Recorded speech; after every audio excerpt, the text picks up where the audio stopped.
We are talking to Neil Labute, the author of Reasons to be Pretty, which begins previews in March at the Lyceum Theater. And it is, believe it or not, your first Broadway play. So how did that feel? I can't say that it doesn't feel different. There's a sensation of excitement, but I'm also a little bit worried, dread the idea of now taking something that I feel like was a success and putting it back out there and having to get more people to come see it and it becoming a commercial thing. It's daunting. Now, have you done considerable rewriting or rethinking of the play since off-Broadway? Considerable rethinking and some writing. I leave part of that to be part of this process. You want to leave yourself a little bit fresh. But I have given them another draft since we closed that came from when we knew we were going to bring in new people. We all got together and read it.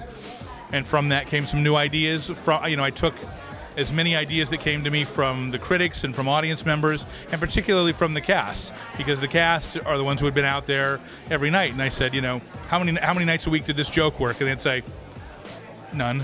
And so you'd go, okay, I better think about this. So I'm very open to, manipulating the material to make it the best it can be. We are talking with Piper Perabo, who is going to be starring on Broadway in Neil Labute's Reason to be Pretty, recreating the role that you played off-Broadway. Were you excited to get a second chance at this particular part in this particular play? I am. I'm a big fan of this play and of the journey of this character, and so to get to do it again and for a longer amount of time, I think it's going to prove to sort of deepen the role and sort of find nuances that we just didn't have time enough to find the first time. I'm really excited. Off-Broadway, your quote-unquote love interest, Kent, was played by Pablo Schreiber, and here on Broadway it's being played by StevenPasquale. What is it like to have to sort of change gears with a new leading man? Well, I think it'll be really interesting. I mean, I think Pablo and Steven are two really different actors, and so I think it'll alter the relationship of their marriage of the characters a lot. And I'm sort of looking forward to see how that sort of alters my character and her insecurities and the sort of humiliation that happens to her. We are talking with StevenPasquale, who is joining the Broadway company of Reasons to be Pretty. Your character is has some anger issues. He's a little hot-tempered. Is that kind of a fun thing to play? Oh yeah. I mean, in my career I've been very blessed, but I play a lot of kind of earnest, sweet, charming, and this is not that in any way. He's like a classic sort of Neil Labutian friend.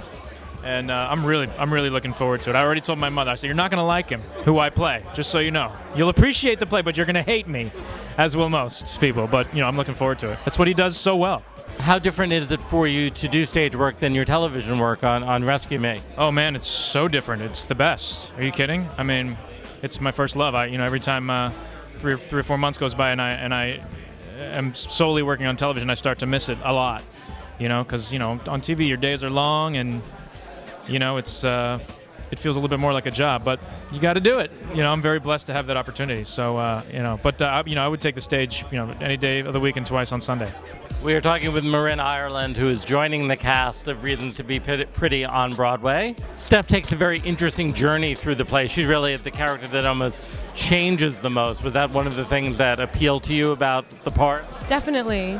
And it was one of the most surprising, too, when I first sort of encountered the play. Because when you read that first scene, you're kind of thinking, where is this going to go from here? Where is she going to go? I mean, she's sort of leaving this person's life. How is this going to evolve for her? How is she going to find a way to take... Terry said something the other day that was really exciting about kind of, what she learns how to do is take responsibility for her own self-esteem and her own self-image. And that's a big, hard thing to do for anybody. So that was also an exciting thing to try and imagine. Most of your work has been off-Broadway. You're almost our queen of off-Broadway.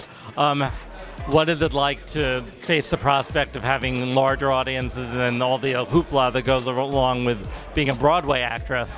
It's really exciting because I think ultimately what you want to kind of communicate with as many people as possible. There's been some big houses I've played in kind of regionally, but to do it here in New York is just, there's nothing like it. We're talking to Thomas Sadoski, who's starring as Greg in the Broadway production of Reasons to be Pretty, reprising his off-Broadway role. But first we have to say you're going into this after a break of starring in Becky Shaw at Second Stage, where you did a brilliant job. But how does it feel to now go back to revisit the character of Greg after that role? I can't wait, man.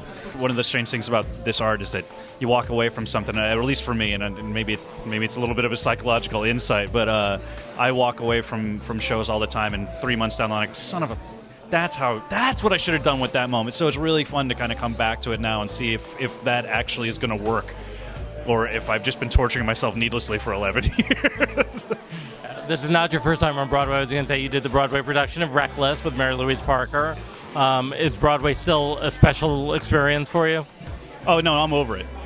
No. I did it once, and it's old hat now. No, man, I mean, this is extraordinary. This is the dream, I don't think it'll ever get old. I hope it doesn't ever get old.